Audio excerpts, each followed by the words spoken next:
One of the craziest things that I experienced during this race were some hallucinations. All of a sudden, like, the forest would just get more and more blurry.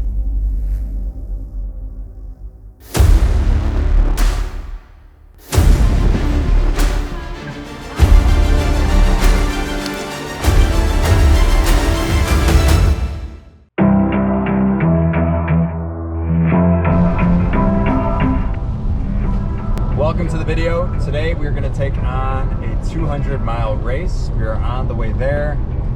It is raining quite a bit. It's been raining these past few days, so we'll kind of see if this tapers off a little bit.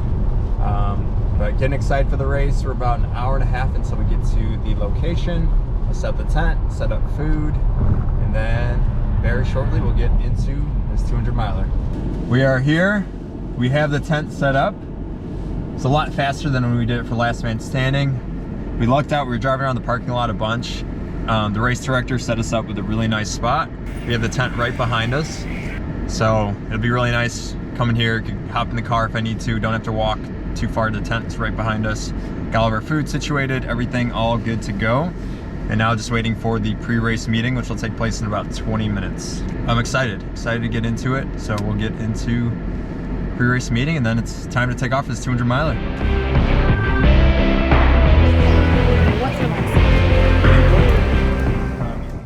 About 20 minutes out from the race, I picked up the packets for the race. We had a quick introduction of all the rules and regulations with the race right before it started. And then very quickly, it felt like I just got there. It was time to take off for the first loop. And that first loop, like I said, it was raining. The course was extremely muddy for that first day. So that first day, not being able to go as fast as I wanted to, definitely had me in my head a little bit about if I'd have enough time or not. And on the very first lap, I was chatting a little bit with someone who had done the 150-miler the year prior, and they were just giving me some background on the race. And one thing that really stuck with me that they told me is they said, if you want to finish this race, you will find a way to get it done. From then on, from that very first loop, I knew no matter what, I would be able to run for 72 hours. It was just a matter of whether or not I would get that distance done within that time frame. So that really gave me some confidence heading in the race that if anyone could do it, I could for sure do it. And then after that, the race just kind of picked up pretty quickly. So that was the very first loop. And it took just under 2.5 hours to do the loop and then get my fueling and then take off for the next loop. But the interesting thing about this 4 p.m. start time on Thursday is you would face some extra nights with that. So we went right into the nighttime after that first loop. It started getting dark. It was very hard to see. I was following these orange flags throughout the race. And the first couple times on the nighttime, I was getting a little bit lost. And then with this race too, it wasn't just the 200-miler going on. So the first night was just the 200-miler, and then they waterfalled some other races going on. So like some 150-milers, 100-miler, 50-miler. They even had like a 30-miler and a 10-miler. So as the days went on, you'd see more and more people.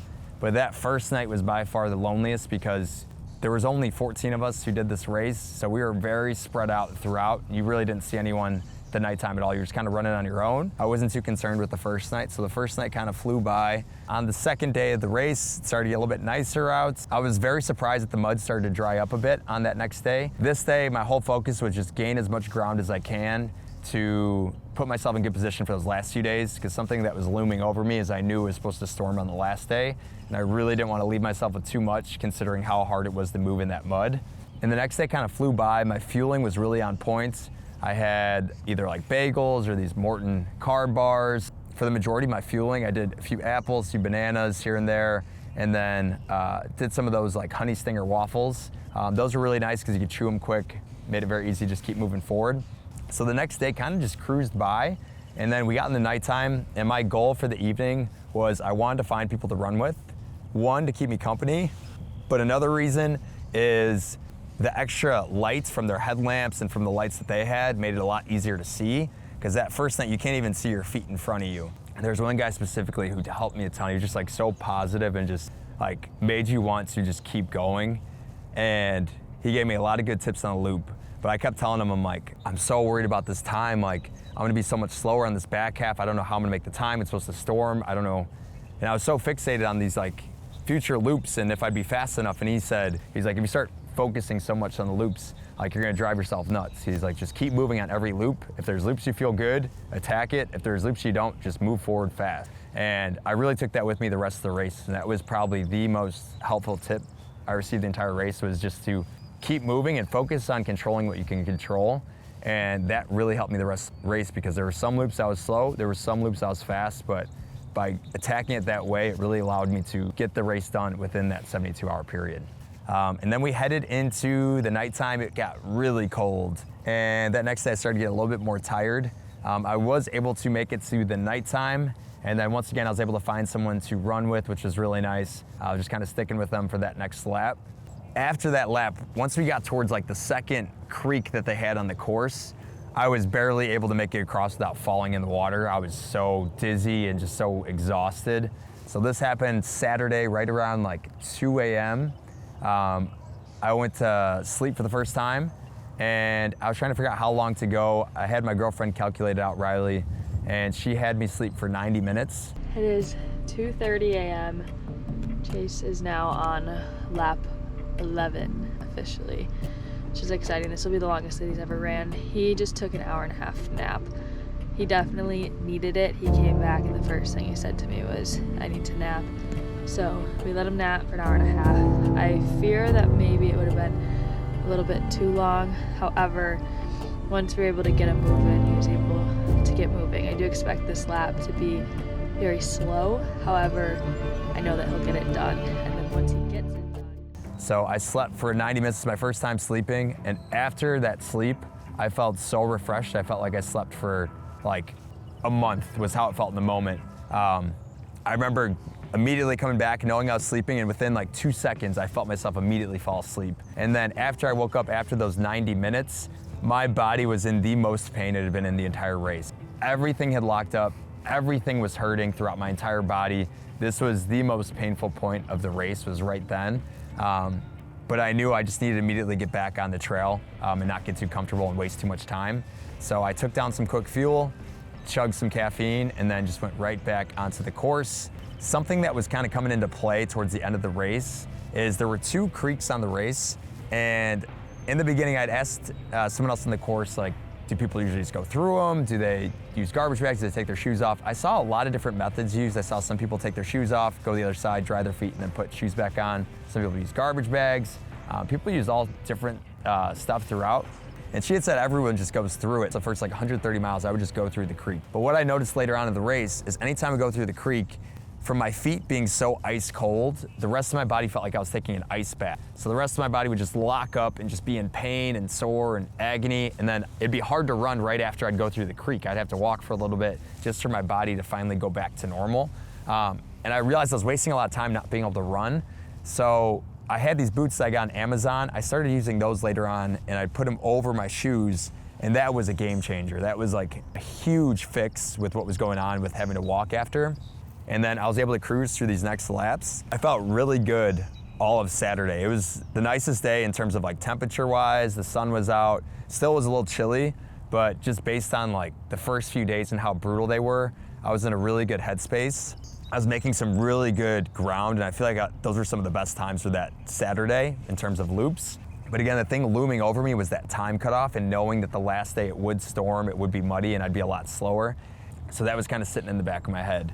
And then we got into the last day, and then this is where, just from the accumulation of all the days and all the time on feet, where my feet were really beat up, I was about 3/4 of the way through, and all of a sudden, like, the forest would just get more and more blurry, and then just all the colors would start to kind of mesh together and kind of move into each other. At that point, I could tell I was hallucinating, but my only goal was just to get back from the lap, just to be able to like get fuel and all that good stuff to kind of help just prepare me for the next loop. And I knew time was running out too on this loop. I could feel blisters on all my toes, the bottom of my feet. That's when like the pain really started kicking in on my feet.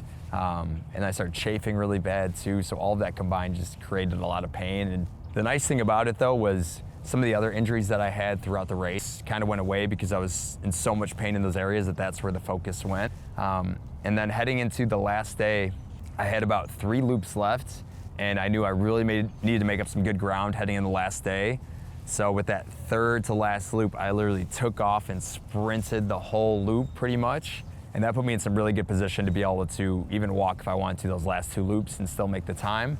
And right after I got that done, got back, had my girlfriend pace me for the last 2. And for those last 2 loops, I was going at just a really slow speed, but just trying to keep moving forward. It started to rain, it started to thunderstorm, and I was just trying to keep pressing on and get that distance done within the time frame. It was just a matter of just keep moving forward and finishing up that last lap.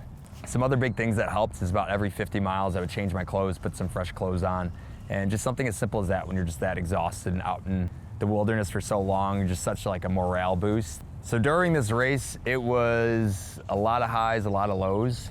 That last loop with the thunderstorms and everything, I didn't even really feel like I enjoyed that last loop. It was just a matter of just like getting it done and making sure I got the 200 miles in. So I just kind of trucked through and just tried to like ignore all the pain that I was going through. And once that race ended, the only thing I really wanted to do was just be able to take a bath and shower. That was the only thing I was really looking forward to. Dude, nice job. Thank you. Good work. Thank you, guys. Thank you. Thank you, guys. Appreciate it. Nice job. You went through the highs and the lows, all that rain. Yeah. You know, it was a great. It started a crappy course, and then you got a day and a half of good, or maybe 2 days, and then this morning the skies just opened up, and it went, oh, it's just. Yeah, a little bit of everything. Yeah, but it's fun. It's a fun experience. So good job. Appreciate it. Thank you so much. Was that your first 200? First 200, yeah. Yes. Thank you so much. Appreciate it. Thank you. And my feet had swelled up like 4 shoe sizes. They were so swollen. My ankles were swollen. Pretty much from my knee down to the bottom of my feet were just swelled up. And my main focus after that was just kind of recovering from this race. With a race like this, I feel like going into it, I was just so stressed with the time that it just really was a relief to be able to get it done and get that done. And at this point, like I don't feel so much excited that I got done. It was more just like something on my checklist to get done. And now it's using this race to prepare me for future races. And my goal is to really perform well on a backyard ultra and potentially win one. And this was just a race where I really wanted to learn a lot about these long distances and being able to go on for 72 hours and see what that feels like. And I feel like I learned so much for this race to help prepare me for future races. So I'm happy I got it done.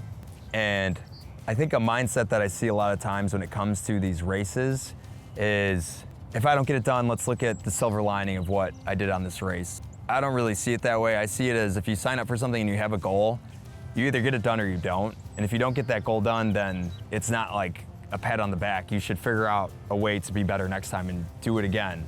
And I was really happy that with this race, with everything that was going on, that I found a way to get it done and fight through it.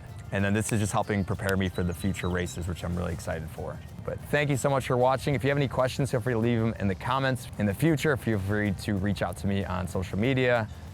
You can find me at Chase Banelick on Instagram. I'd be happy to answer any of your questions. Thank you for the continued support, and I hope you enjoyed the video.